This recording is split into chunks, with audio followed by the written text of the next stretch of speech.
Shalom Adonai. Shalom Adonai.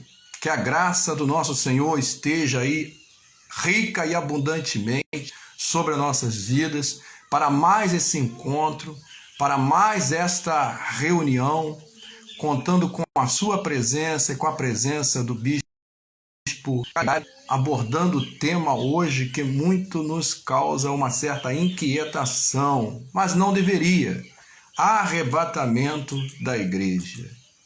Todas as vezes que nos debruçamos, que nos deparamos com crises e que tem uma certa condição de abalar não só a parte local, mas abalar partes por todas as regiões geográficas do mundo a qual conhecemos, sempre nos desperta questionamentos. Porventura, será já prenúncio da vinda do Filho de Deus? Será já o anúncio do fim de todas as coisas? E o arrebatamento da igreja, que para uns é considerado como um acontecimento que todos os olhos o verão, simultâneo à segunda vinda de Jesus Cristo, enquanto outros acreditam realmente que será de uma forma inesperada, como ser tomado, como as ilustrações em parábolas que nos apontam para essa realidade. Então aqui já estamos com a presença do Bispo Calegari.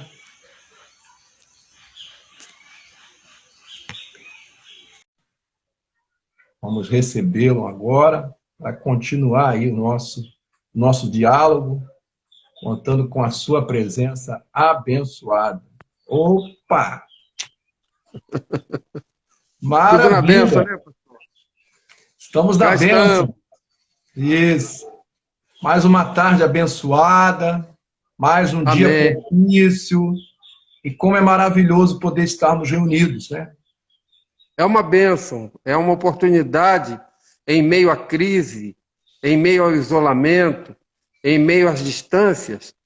É uma oportunidade que nós temos de utilizar a nosso favor o recurso da tecnologia, né? Podemos, e graças a Deus.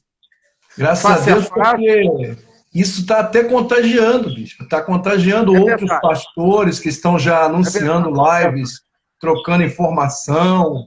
E eu agradeço a Deus porque foi um ponto, quem sabe, foi um pontapé para uma necessidade nossa, na linha do cuidado, não é mesmo?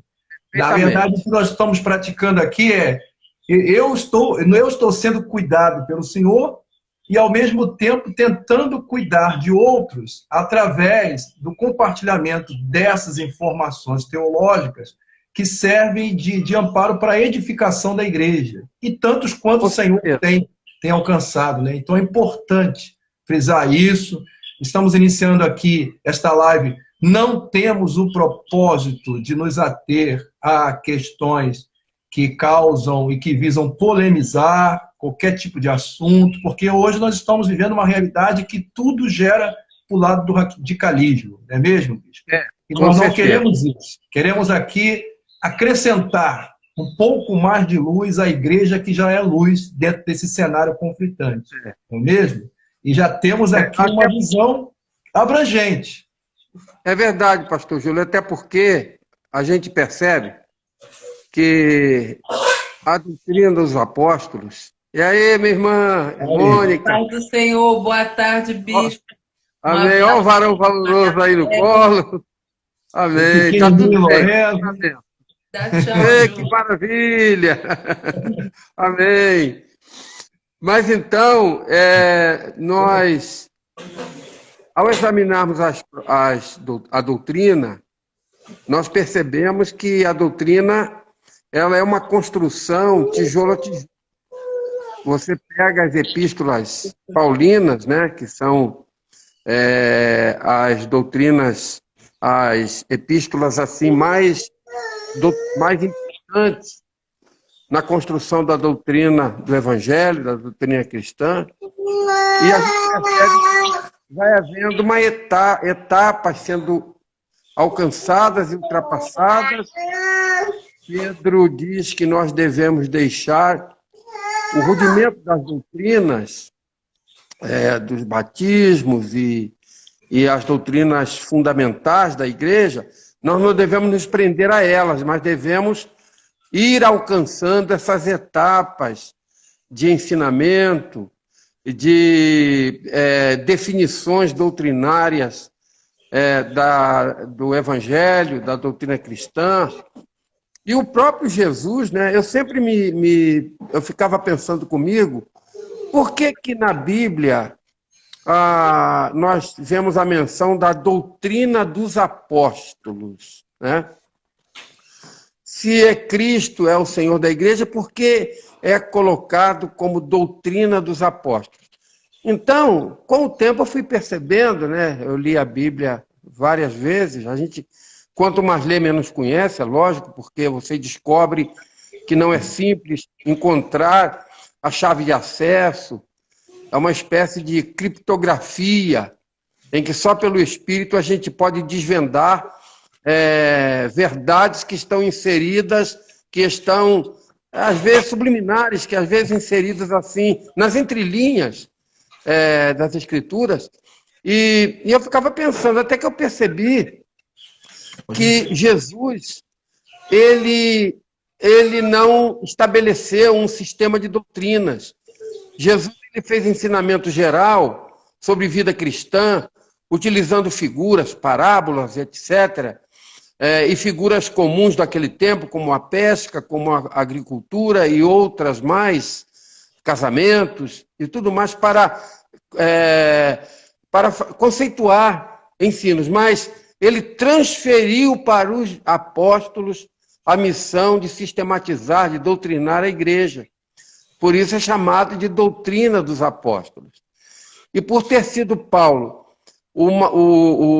vamos dizer, o elemento mais importante na construção dessa doutrina, ele chega a dizer, eu pus, como sábio arquiteto, eu pus o fundamento e outros agora, e o fundamento é Cristo, né?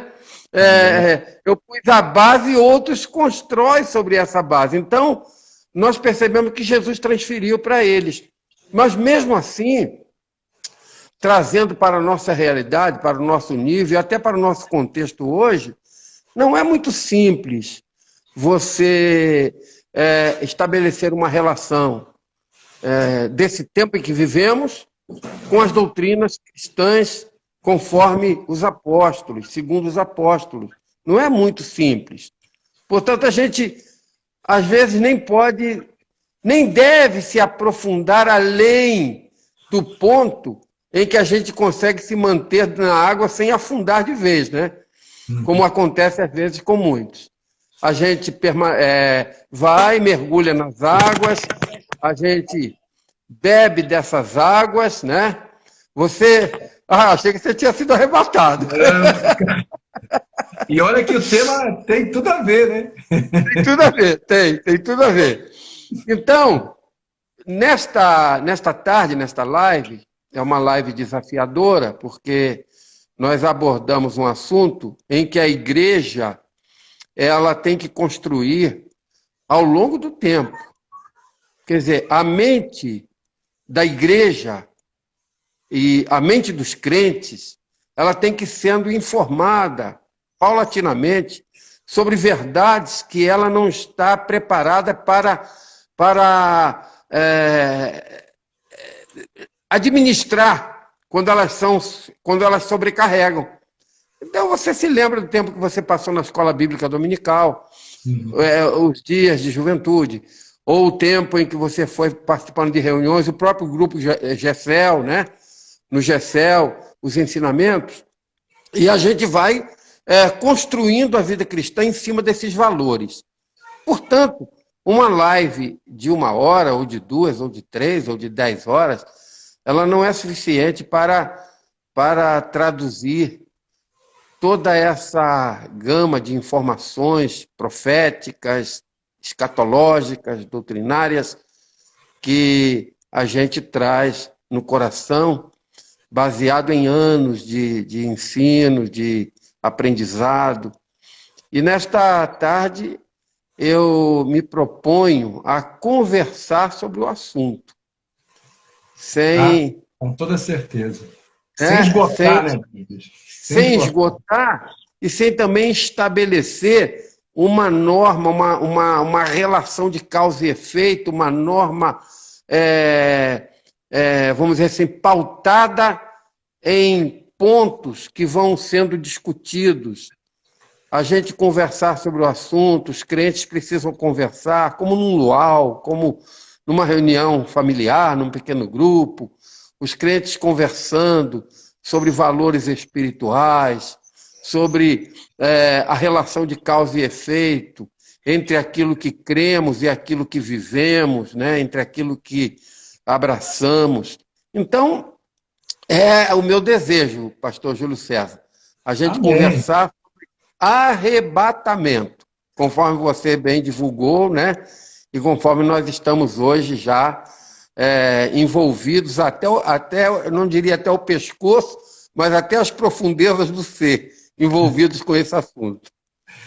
É interessante, meu bicho, porque as duas correntes com visões distintas, uma que é preterista e a outra que é futurista, uns se agarram justamente naquele período de maior perseguição da igreja, e diga-se de passagem, não foi o período que mais cristãos foram dizimados, muito embora fique o contexto histórico que demonstra tamanha crueldade, mas nós sabemos que naquele momento os cristãos envolvidos na perseguição, eles precisavam de uma esperança, aquilo que nós falamos na live anterior, precisamos alimentar a esperança. E eles foram até o apóstolo Paulo, né, em busca desse alimento de esperança. E hoje não é muito diferente. Hoje também, aquela corrente que acredita realmente na visão futurista, no plano escatológico, no advento de que vai acontecer, ela também, cada vez que tem uma crise, ela procura se apegar em busca da esperança. E vem logo as perguntas que não vão calar na mente do cristão. É Jesus verdade. Que está voltando? Não é? Como aconteceu conosco aqui, já foi arrebatado e eu não fui. Eu me lembro que o senhor relatou aí da EBD, da história da nossa caminhada, o quanto é importante mesmo, porque eu me lembro que eu ouvia um hino que não sai da minha cabeça. Quando a angelical trombeta soar, né? Tocar, o meu nome ouvirei Jesus chamar. É verdade, é verdade. E interessante que esses hinos relacionados ao evento, ao advento da vinda de Jesus, foram hinos compostos sob profunda inspiração, como fruto desses estudos, dessa conversa, dessa vamos dizer, abordagem doutrinária que a igreja, que os pastores fizeram, e obreiros, e mestres, e evangelistas, e profetas, fizeram ao longo dos anos. E elas estabeleceram as bases de muitos desses hinos que nós cantamos, esse que você citou, e muitos outros sobre arrebatamento, né? E a gente ouve, por exemplo, aquele hino do Fernandinho sobre Galileu, um hino Isso. lindo. Tantos outros, que eles não nasceram em um coração vazio desse conhecimento. Eles nasceram em corações cheios de conhecimentos que foram sendo adquiridos com o passar do tempo, mais ou menos como a profissão prática, aquela que foi construída, que foi passada de pai para filho, do tempo que o pai, para um barbeiro, não se formava num curso, ele se formava garoto, varrendo o cabelo cortado das barbearias ao lado do pai, e querendo cortar o cabelo de alguém, doido para ter uma experiência própria, e o pai dizia, ainda não chegou a tua hora, né? E um dia chegava lá um freguês, mas sem dinheiro, né, para pagar, o pai chamava o filho, vem cá, filho, a tua primeira experiência aqui, né? Aí cortava o cabelo daquele lá, e o garoto ia adquirindo experiência na sua profissão, como os filhos dos mecânicos, que começavam lavando as peças dos carros, do carro que seu pai consertava, e ele ficava lá, na gasolina, lavando aquelas peças, e o pai pedindo ferramentas, e o filho ia pegando, errando, até que ele, com o tempo, se tornava um mecânico. Então, a vida dos crentes, aqueles crentes que viveram esse tempo, que hoje parece-me que a abordagem é outra, e não estou falando isso em forma de censura ou de julgamento, apenas em forma de observação, né? Que a abordagem hoje é outra. As pessoas estão preocupadas que se vão melhorar de vida, se vão comer melhor amanhã, se vão construir melhor seus sonhos, se vão casar com a mulher certa ou com o homem certo. Então, a abordagem é diferente daquela abordagem que havia nas igrejas até, vamos dizer assim, até final do século XX, em que a pessoa ia sendo forjada nessa experiência.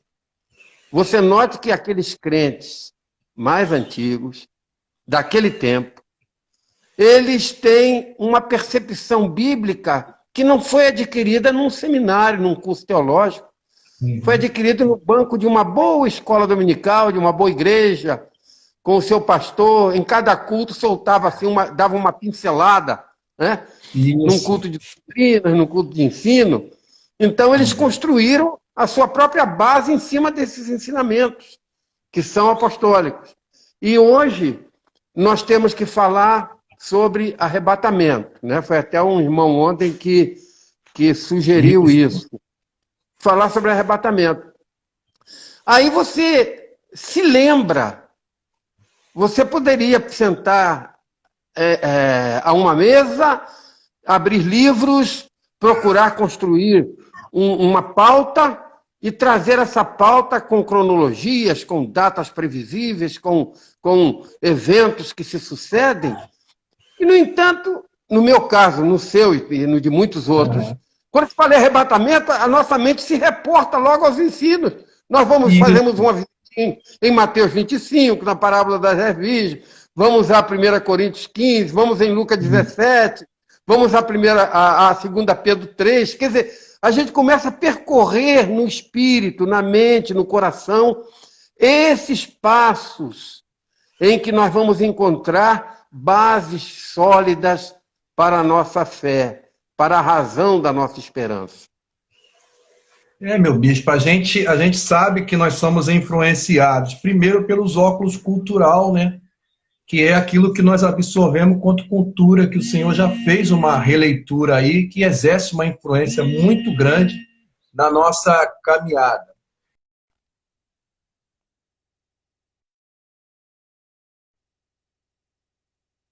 Influenciado também por alguns pressupostos empíricos, que é o conhecimento que a gente tem em si da vida, desde o momento que a gente abre os olhos, que a gente vem ao mundo, e que tem essas experiências aí que é somada junto com outros pressupostos, que são os filosóficos, que são os científicos, que são aqueles que norteiam o conhecimento hoje que está acessível. O que me preocupa realmente é que assim, a gente fica procurando algo novo, quando na verdade as doutrinas elas são as mesmas. O que os princípios é que tem sofrido algum abalo com o tempo, não é mesmo? Porque eu me lembro que essa questão da experiência prática, eu fui forjado pregando para banco vazio. Nós pregávamos para o banco vazio. Agora, como era duro converter os bancos, né? Que eles não saíam do lugar, não mudavam, não demonstravam arrependimento. É verdade. Não precisava nem fazer aquele distanciamento social. Que tem que fazer uma nas reuniões. Olha, já era natural aquilo ali. E está voltando agora de novo. As igrejas vazias, os irmãos tentando encontrar um ponto de motivação e de equilíbrio, pregando de novo para o banco vazio, mas sabendo que esse mundo virtual nos favorece, no sentido de que tem outras pessoas lá do outro lado sendo alcançadas. Então é importante entender o que está acontecendo, nos posicionarmos sobre aquilo que acreditamos. O Senhor, quando nós conversávamos em off, afirmou, e a última frase foi que ficou na minha mente aqui, e vai ecoar em meu coração, porque nós não podemos perder as nossas bases, aquilo que cremos, aquilo que confiamos, aquilo que nos foi proporcionado à custa de uma morte na cruz, de um propósito de Deus. E quando nós lemos o Apocalipse, ele é um livro que sintetiza o descortinar, a revelação, não é? Aquilo que nos revela os acontecimentos vindouros, mas ao mesmo tempo ele não é nada novo. Ele é fundamentado numa posição cristocêntrica. Nos apresenta o Cordeiro, que os evangélicos apresentaram, a proposta doutrinária, como o bispo abordou por meio da doutrina dos apóstolos, apontando para um desfecho de um acontecimento vindouro, em que vai apresentar a todos nós outros que assim acompanhamos o principal personagem, não é? Aquilo que ilustra tudo aquilo que vemos. O Cristo que veio, o Cristo que foi crucificado, o Cristo que ressuscitou, o Cristo que foi exaltado por Deus, o Cristo que aguarda agora o mandar do Pai e que deixou alguns apontamentos e alguns sinais. Então, assim, o que nós queremos, na verdade, aqui hoje é destacar, porque o tempo é curto, a nossa visão, o posicionamento e deixar aberto aí para que os irmãos possam aí acrescentar, quem sabe aí em futuros encontros, né, com mais tempos, debates específicos, até abrindo um plano escatológico maior, quem sabe com algumas extrações, algumas chaves hermenêuticas de interpretação do livro de Apocalipse, para que nós possamos aí, quem sabe, manter essa sintonia, porque esse é o propósito. Essa live é apenas um pontapé. Então, gostaria já de mandar um alô para os nossos irmãos que estão chegando aí, dar um abraço, que eles já deram aqui, já nos saudaram com a paz do Senhor, alguns pastores. Verdade, eu estou acompanhando aqui. Fica muito difícil a gente estar respondendo a todos, né? Mas eu estou feliz em ver irmãos e me lembrar de irmãos cujas figurinhas vão aparecendo aqui nessa live. O irmão Walter, presbítero Walter, acabou de entrar. Dalglia Lima, a nossa irmã Ludmila, da nossa Igreja Metodista de Cataguases, Roberto Carvalho, Roberto Belinato, está mandando falando que o senhor é um grande homem de Deus. Washington Alves, Josilane, Lilian Teodoro, falando que está com saudade do bispo. João Pote, Marcelo Cardoso, mandando paz do Senhor para o bispo e para você, pastor Júlio. Marcelo Cardoso. A Josiane, né? Não, Josilane já falou. E MW Todas Flores. O pastor Gilson, lá do Alto das Flores. Isso, pastor Gilson. Um grande abraço que ele está mandando para o senhor. Amém. Glórias a Deus por isso. Então, bispo, dentro daquilo que nós conversamos ali em off, via Zap, que é outra ferramenta que nós podemos aí ampliar o alcance, não é? Irmãos, é importante entendermos. Eu tenho estudado, ultimamente, buscado uma atualização, e o que mais os professores martelam na nossa cabeça é que, principalmente, aquele que cuida precisa ser cuidado. O pastor que cuida, ele precisa buscar atualização. O que me preocupa, bispo, na nossa atualidade, ressaltando que não é uma crítica, não é um posicionamento contraditório. Pelo contrário, queremos apoiar a juventude hoje.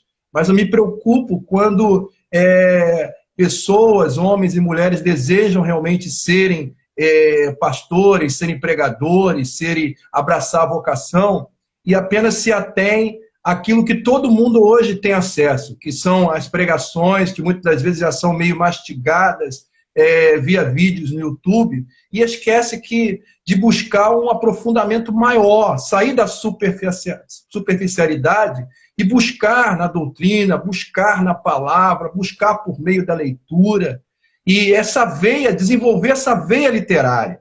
Porque nem tudo que a gente vai falar aqui, nem tudo que a gente vai abordar, nem tudo que a gente vai ouvir, pode condizer realmente com um pensamento que tem um fundamento bíblico. Porque nós somos passíveis de erro, não é mesmo? Agora, para que você estabeleça um julgamento, realmente, é preciso dessa abordagem, é preciso buscar o conhecimento, é preciso prescrutar os caminhos. E a Bíblia nos fala que isso Daniel fazia muito bem com seus amigos. Ele tinha uma rotina de oração e uma rotina de busca pela sabedoria, pelo conhecimento, pela ciência, e Deus usou ele no momento propício. Então é importante, não é para a nossa exaltação, É porque precisamos seguir uma primazia de que tudo que nós temos alcance, todo mundo vai ter. Agora as ovelhas vão querer algo a mais, não é mesmo, meu bispo? Então é essa uma iniciativa. A gente pode partir lá para aqueles apontamentos do Apocalipse, do arrebatamento da igreja, e deixar os nossos irmãos à vontade aí para fazer alguma inserção, para se sentir igreja, porque nós queremos que vocês façam parte desse plano maior. É interessante, pastor Júlio César, que ontem meu filho, ele postou uma live lá de Manaus, ele dizendo que algumas pessoas dizem que preferem o Deus das bênçãos e outros que preferem as bênçãos de Deus. E ele diz que ele prefere as duas coisas, né, na live. E eu pensando nisso, eu pensei, realmente, quem busca as bênçãos de Deus, tem as bênçãos de Deus. Mas quem busca o Deus das bênçãos, tem as duas coisas, tem o Deus das bênçãos e a bênção de Deus. Então, em última análise, é buscar a Deus. E com relação ao arrebatamento, aliás, eu fiz essa referência para falar do arrebatamento, porque há às vezes um conflito na mente das pessoas, porque uns dizem que Jesus vai vir e todos vão ver. Outros dizem que Jesus vai vir e ninguém vai ver. Será, quer dizer, é uma polêmicazinha. Mas, na verdade, é as duas coisas. Porque a vinda de Jesus, ela tem duas fases, né? A segunda vinda tem duas fases distintas. A primeira fase da segunda vinda, Jesus vem para os santos, para buscar o seu povo. Ele vem para arrebatar a sua igreja. E por que ele vem arrebatar a sua igreja nessa primeira fase? Para as bodas do Cordeiro. Então, eu, por exemplo, eu sou pré-milenista, não porque eu aprendi a ser, mas porque eu entendo ser uma posição segura, né? E aí Jesus leva a igreja para as bodas. As 5 virgens loucas ficam, as 5 prudentes vão com ele. Aí vem o casamento, as bodas do Cordeiro. Quem é a testemunha dessas bodas do Cordeiro lá? A fiel testemunha? O amigo do noivo que prepara a noiva é o Espírito Santo. Então o Espírito Santo vai junto para o casamento. E a Bíblia diz que ainda há um que no meio que resiste até que do meio seja tirado, que é a ida do Espírito Santo tirado da terra para que o anticristo se levante. Então o Espírito Santo vai junto. Muito bem, aí serão os 7 dias de bodas do Cordeiro. O que é isso na linguagem profética? São os 7 anos da grande tribulação, em que a grande tribulação ela se caracterizará pela ausência de Deus na terra, pela ausência do Espírito Santo. Então o anticristo assume o poder. Aí a grande festa, enquanto o céu festeja as bodas do Cordeiro, o mundo sofre a angústia do domínio do anticristo. Muito bem, então foi a primeira fase. Agora a segunda fase. A segunda fase, Jesus vem com os santos. É a segunda fase, a segunda vinda. Na primeira fase, somente os arrebatados se darão conta disso. Os que morreram em Cristo ressuscitarão com corpos glorificados, e os que vivem em Cristo serão transformados num abrir e fechar de olhos, e será como um relâmpago. Portanto, eles foram, no caso, né, dentro desse conceito, eles foram, e há bodas do Cordeiro, 7 anos depois do mundo ter esgotado toda a crise, toda a maldade, toda a blasfêmia, toda a profanação, toda a violência e maldade do mundo, aí Jesus vem com os santos, e então todo olho o verá, até os que o crucificaram. Ou seja, na primeira fase, somente os salvos se darão conta. Alguns filmes e livros são escritos sobre o assunto, inclusive aquele filme... Há filmes que constroem uma ficção em cima da revelação, que é aquele presságio... O Inferno em Chama, né? O Inferno em Chama também.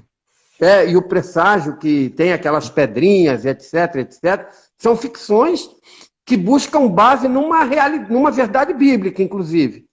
Não quer dizer que será desse jeito, mas aquilo é uma ficção construída sobre uma base verdadeira, que é como disse o Paulo, né?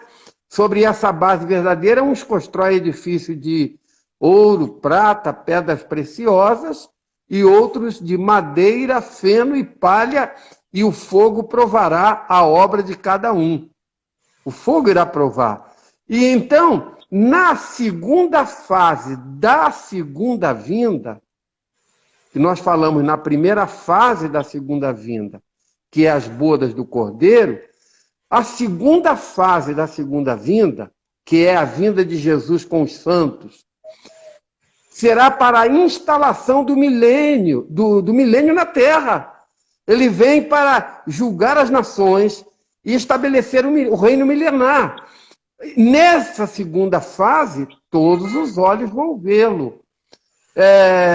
Eu estou abordando o assunto falando em cima de uma tese que eu entendo ser verdadeira, mas essas coisas não se aprendem numa live e nem se aprende num apontamento de determinados versículos bíblicos que nós vamos estudar, não. É com o tempo, com Deus, a gente vivendo em Deus. Na verdade, esse conhecimento nem é importante para a salvação. Por isso, as teorias ou as vertentes sobre se será antes ou depois, etc., isso não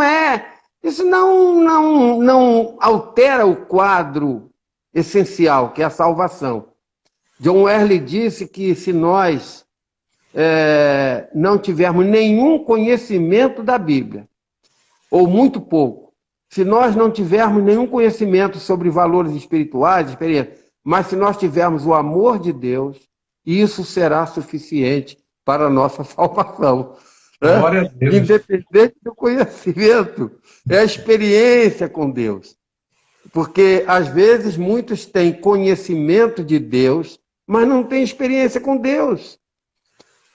O próprio diabo, eu às vezes digo, e já disse muitas vezes enquanto pastor, que nenhum de nós conhece mais a Bíblia que o diabo.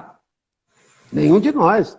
Tanto que, para Jesus, ele fez logo a citação, ele já sabia onde estava o Salmo 91. A primeira vez que eu li esse texto, eu me lembrei dos crentes que punham a Bíblia aberta em casa no Salmo 91 para espantar o diabo. E, no entanto, o próprio diabo cita o Salmo 91 para Jesus no deserto, quando ele diz: se tu és o Filho de Deus, no pináculo do templo, lança-te daqui abaixo, porque está escrito, e implicitamente no Salmo 91, que porque aos seus anjos dará ordem a teu respeito, para que não tropeces com o teu pé em pedra. Então, nós vemos que o importante não é o conhecer a palavra, mas conhecer o Deus da palavra, né? Eu não sei se posso contar uma pequena história, pastor Júlio César, nessa live, mas...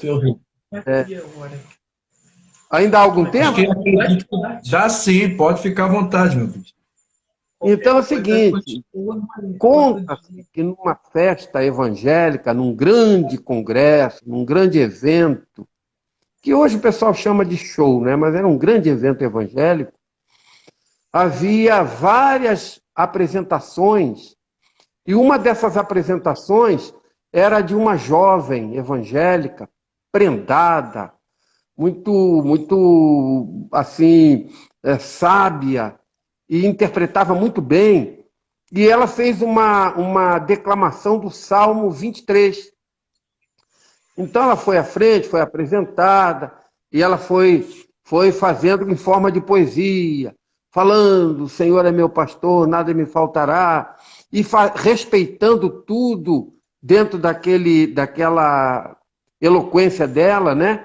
E, ao final, o auditório ficou em pé aplaudindo, numa euforia, porque foi uma alegria para todo mundo.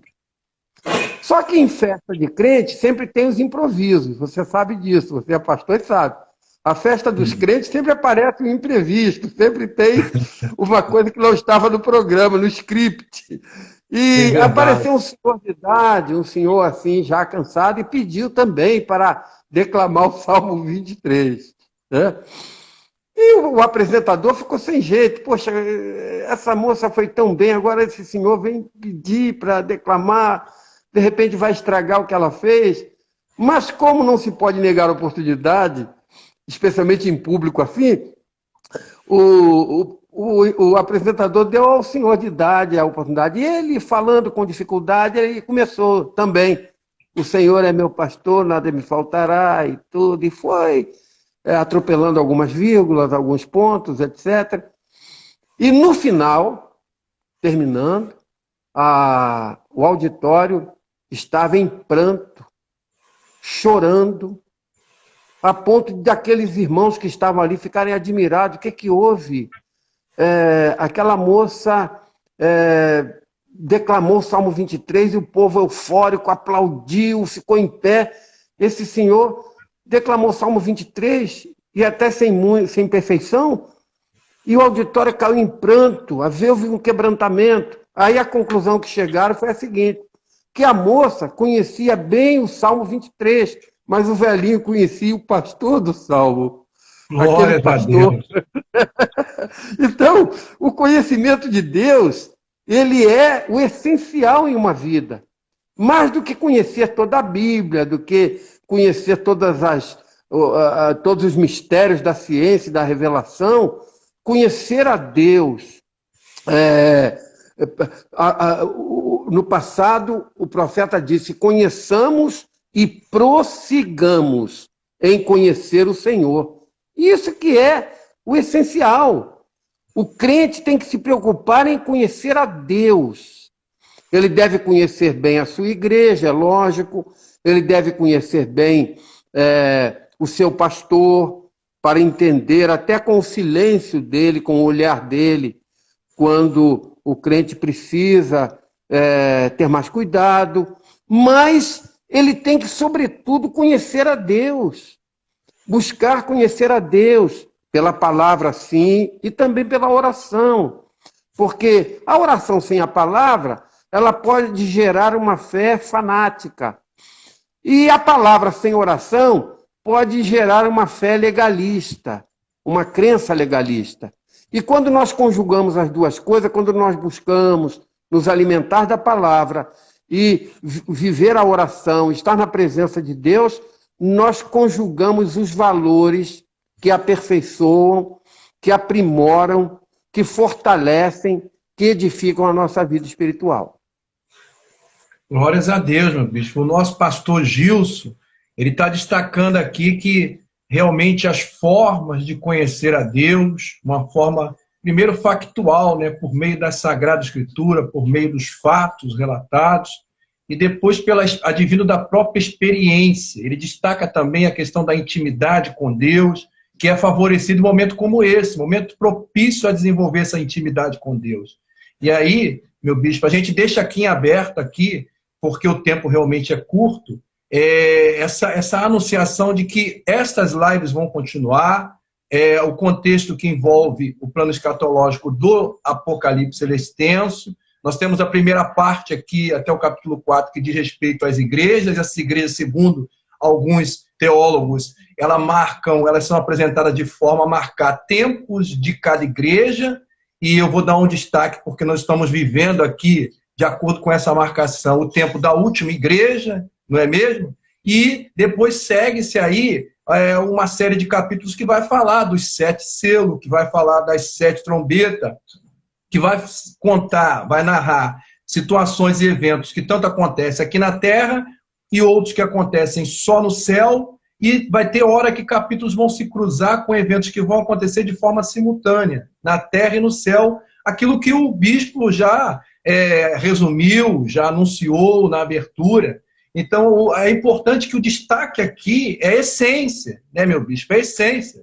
Porque enquanto estamos preocupados com os sinais do arrebatamento da igreja, estamos deixando de nos ater a um momento tão importante como esse, um momento de intimidade, realmente. Mencionei aqui o tempo que nós pregávamos para o banco, mencionei o tempo que nós passávamos em oração, não é? Com aquela intimidade cujo o verdadeiro discipulado se desenvolvia na base da convivência envolvente com os nossos pastores, não é? Às vezes eles falavam coisas duras que a gente achava um tanto assim, que vinham com propósito, às vezes achávamos que tinha um propósito de nos atingir, de nos causar dano, mas no fundo era formar em nós o caráter de um obreiro que ia carregar isso para o resto da vida e, se possível, passar à frente. Então é importante entender, passar à frente. Nossa cronologia vai vencer e nós precisamos entender. Eu só vou fazer algum destaque aqui com essa explanação que eu falei a respeito da primeira parte, com relação ao contexto histórico que enquadra aqui as igrejas. Então, a primeira igreja ela é tida como a igreja de Éfeso. Essa igreja de Éfeso, ela se marca pela perda do primeiro amor. E aqui ela fala a respeito até da figura do apóstolo Pedro, em que ele ficou em crise de identidade, se ele deveria realmente pregar para os gentios ou não. Então, tem esse destaque. A segunda igreja, o tempo da igreja de Esmirna, né, que é a igreja da perseguição, os martirizados pelos imperadores, que foram comidos por fera. E aí nós temos o exemplo de Tertuliano, não é? Com a sua célebre ilustração. Nós temos exemplo de homens que vivenciaram isso. A terceira é a igreja de Pérgamo, uma igreja misturada, que aí tem um exemplo de Balaão, a igreja que ela abriu-se para a cultura, para as heresias, e ela já não consegue mais identificar o que é certo e o que é errado. A quarta é a igreja de Tiatira, que é o tempo da igreja da apostólica romana. Lógico, isso vai haver controvérsia, nós não queremos aqui entrar em controvérsia, apenas fazer um apontamento, mas é o tempo da igreja apostólica romana. Sabemos que foi um tempo mesmo, que foi um divisor de águas, ao mesmo tempo que incluiu uns, excluiu uma grande parte que ficou de fora. E nós temos aqui a igreja de Sardes como a quinta igreja, na visão do perfil da reforma protestante. Também outra controvérsia. A reforma protestante, que teve os seus nuances. Porque muito se criticou a igreja católica que perseguiu quando ela estava por baixo, não é? Mas depois que a igreja cristã atingiu a renovação, ela também, quando ela conseguiu alçar o poder, nós temos dados históricos que lugares onde a igreja protestante, a igreja considerada reformada, ela atuou, ela também implementou guerras e houve também massacres também, houve lutas sangrentas, permeado de lutas sangrentas. E a sexta igreja aqui, nós pegamos uma parte daquilo que já aconteceu, junto com a igreja de Laodiceia, que é a igreja do princípio das dores. E que nós temos uma série de revelações a respeito da igreja, com o perfil de uma igreja que a gente muito se entristece quando comenta, né? Uma igreja materialista, uma igreja onde se tudo vende e se tudo compra. E que está sendo agredida agora, porque nesse momento aqui, essa igreja, com toda a sua oponência, se encontra fechada e a igreja verdadeira está se abrindo para ter encontros como esse. É mesmo, meu bispo? Com certeza. Inclusive, você estava falando sobre a questão da colocação dessas igrejas como figuras de etapas da história eclesiástica. E eu penso que o Império Romano ele era um governo, vamos dizer assim, político-teocrático, né? Era um império que era político-teocrático. Havia o culto ao imperador e tudo. Mas com o Constantino, ou após Constantino, o Império Romano, na sua esfera política, na sua esfera secular, ele morreu, vamos dizer assim. Mas ele, na verdade, nunca morreu, porque o lado teocrático dele continuou existindo, o Império Romano, através do catolicismo romano. Isso. Então, o governo teocrático do Império Romano continua existindo. Agora não era mais a figura do imperador, era a figura do Papa, que era vamos dizer assim, era o Papa de Roma. Porque no começo, os bispos, eles tinham suas jurisdições em todo o mundo então conhecido, né? Da Europa até a Ásia, ao Extremo Oriente, a Igreja Ortodoxa Russa, a turca, a grega e a Igreja Romana. Só que surgiu uma polêmica de que o bispo romano era mais bispo que os outros, que o bispo romano era maior que os outros. Foi quando houve a divisão desses grupos. A Igreja Ortodoxa do Oriente, né? Está lá na Rússia, presente na Turquia, em vários lugares, e a Igreja e Roma assumiu quase que a hegemonia, né? Pelo poder do Papa. Então são figuras. E eu digo isso para dizer o seguinte, que na minha visão, na minha percepção, a Igreja de Laodiceia e a Igreja de Filadélfia, em termos espirituais, elas vêm percorrendo a Terra ao longo de todo esse tempo, elas duas. A Igreja opulenta, a Igreja maquiada, a Igreja com vestes deslumbrantes, vermelhas, que é a Dama da Noite, ela vem percorrendo a história ao lado de uma igreja, de uma dama vestida de trajos simples, uma dama de rosto marcado pela dor, uma dama que é a dama do dia, é a dama que vem caminhando ao longo do dia. E nesse momento, as duas estão vivendo, como sempre viveram em lados opostos, uma era a dama da noite, outra a dama do dia. Hoje nós vemos a dama da noite declarar: eu posso todas as coisas, eu tudo posso, eu tenho riqueza, eu tenho poder, eu determino a Deus o que ele tem que fazer. E, enfim, é a dama da noite, a Laodiceia. E a Filadélfia, aquela que mesmo tendo pouca força, não negou o nome do Senhor, ela também está aí. Né? Amém. E essa vai ser arrebatada.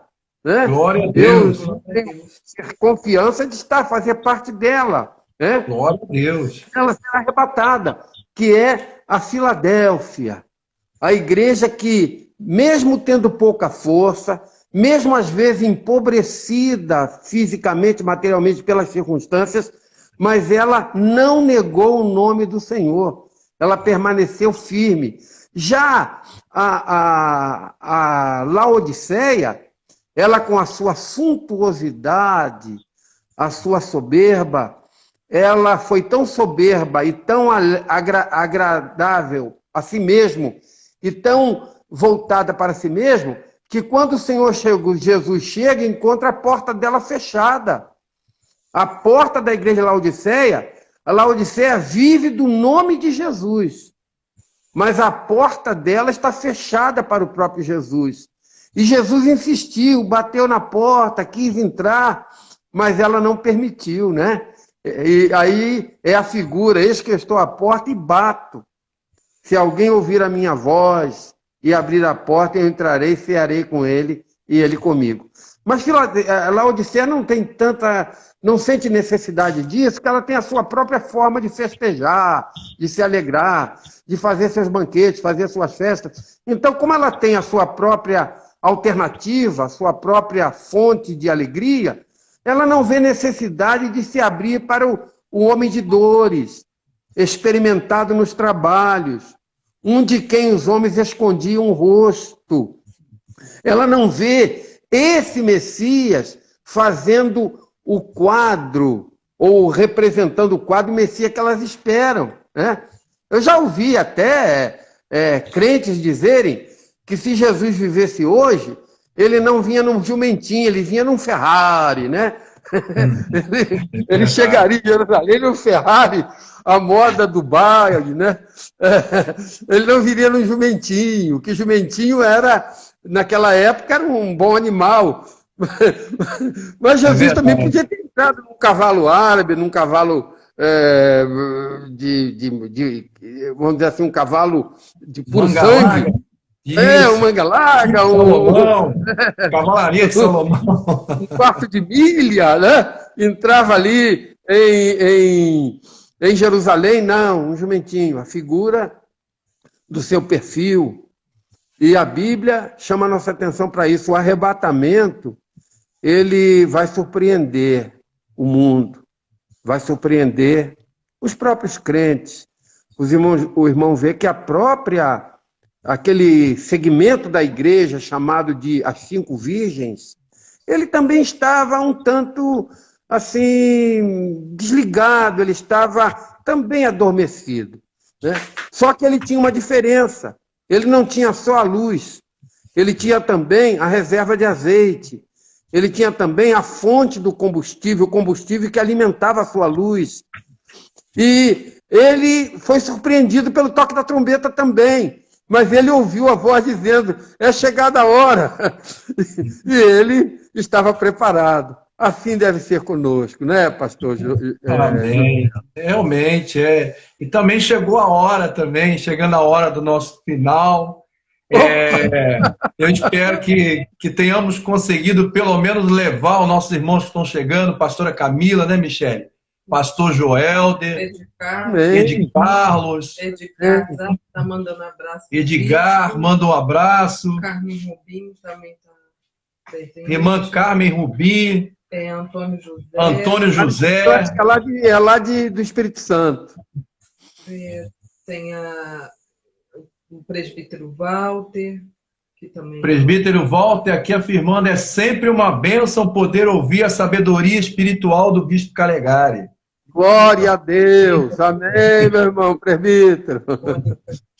Mônica Almeida, Alessandra Martins. É isso aí, Mônica Almeida, Alessandra Martins. Bom, os nossos irmãos estão entendendo que é momento realmente de nos aproximarmos, momento de aproveitar. Jesus mandou beber. Pastor Pereira. Ei, pastor Cidenilson, que bênção, meu irmão. Amém. Val Pereira também. Val Pereira, irmã daqui de Cataguases, da nossa igreja. Walter Machado. Isso. Walter está firme e forte aí, feliz com a inauguração da congregação em Santana de Cataguases. Glória a Deus. Interagir com os irmãos.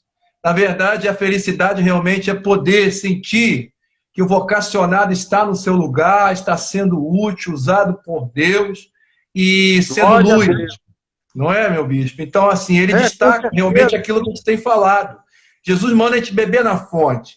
E o Senhor é uma dessas fontes que nos ajuda a se manter, a não perder essa veia, manter de pé essa chama, porque realmente o arrebatamento é uma coisa real, não é ilusão, como eles tentaram fazer na época da crucificação, tentando sumir com o corpo de Cristo, tentando contar uma grande mentira, tentando implantar a teoria da alucinação, não é? A teoria do sepulcro trocado. Na verdade, tantas teorias também que existem hoje para ilustrar a questão do arrebatamento, inclusive a ficção. Irmão Vinícius, mandando um abraço. Aí, pastor Júlio César. Pastor Vinícius Regiane foi diretor regional de jovens da 2ª região, quando eu fui bispo dela. Tá ele aí, ó. Aleluia. Lá na Grande Vitória. Que bênção. Irmã Raíssa, irmão Geraldo. Amém. Rangel Cássia. Falando que está com saudade do bispo. Todos manifestando a saudade. Amém. Pode falar para eles que a gente vai continuar. Você estava falando um assunto aí, e na hora me veio uma canção, a 2ª estrofe diz assim: acende a chama, ó Pai, que uma vez brilhou, vem limpar, brilhar, resplandecer o meu primeiro amor. É isso, aleluia. Aleluia. Aleluia. Mas Glória pode fazer a Deus. convocação, pode fazer, meu bispo, a convocação para os nossos irmãos estar conosco aí, a gente vai estar sempre aqui anunciando nesse horário. Amém, amém. Tem outros pastores querendo participar também, pastor Ian que já estamos agendando uma participação com ele. Então é importante a gente se alimentar, a gente se cuidar, a gente se edificar, a gente permanecer nessa unidade. E graças a Deus, pelos irmãos, pela vida dos irmãos, porque Deus tem nos dado pessoas realmente que estão somando. Então, ser tu uma bênção e siga nessas pisadas de mestre, porque nós queremos todos estar nas bodas do Cordeiro. Amém. Pastor Júlio César, eu estou às suas ordens, tá? Você sempre me comunique pelo menos um dia antes ou dois. Está aparecendo aqui a Cássia, o Rangel, lá de Medeiros Neto, da nossa igreja na Bahia. Amém. Medeiros Neto, que bênção.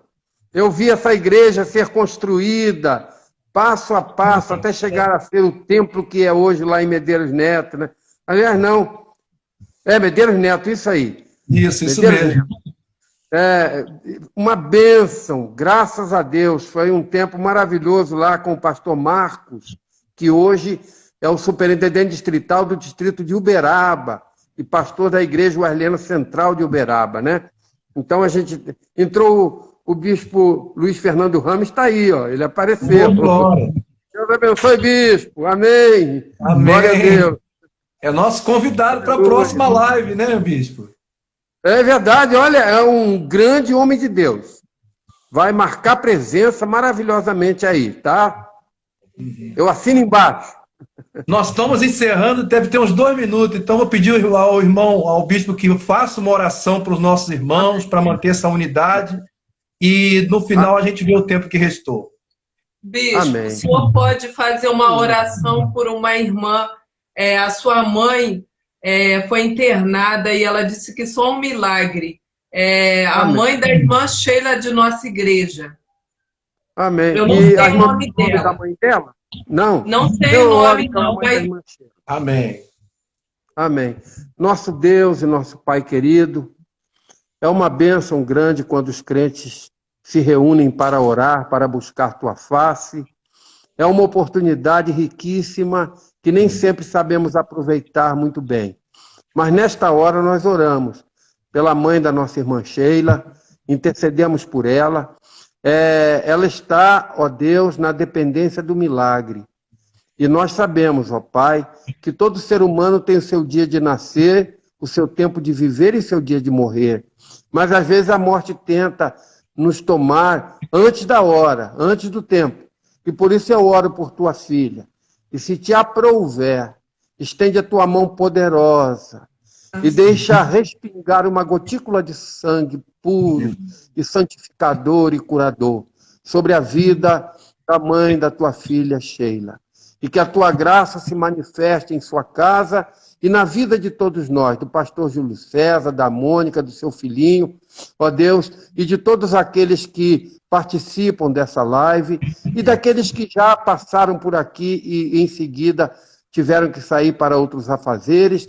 Nós oramos agradecidos pelo arrebatamento, agradecidos pela vinda de Jesus para buscar a sua igreja, agradecidos por todo o bem do Senhor em nossas vidas, na terra dos viventes. Obrigado, Senhor, em nome de Jesus. Amém, Senhor. Graças a Deus. Glória a Deus. Deu tempo para oração, deu tempo para finalizar, deu tempo até para dar um alô para os nossos irmãos aí e deixar um até logo, né? Como diz no hebraico, leritaot. Opa! Amém! Glória a Deus! Manda um abraço para a irmã Maria Célia, que apareceu aqui agora. É verdade. Então eu vou usar, pastor Júlio César, uma outra palavra hebraica, tá? Shalom Adonai.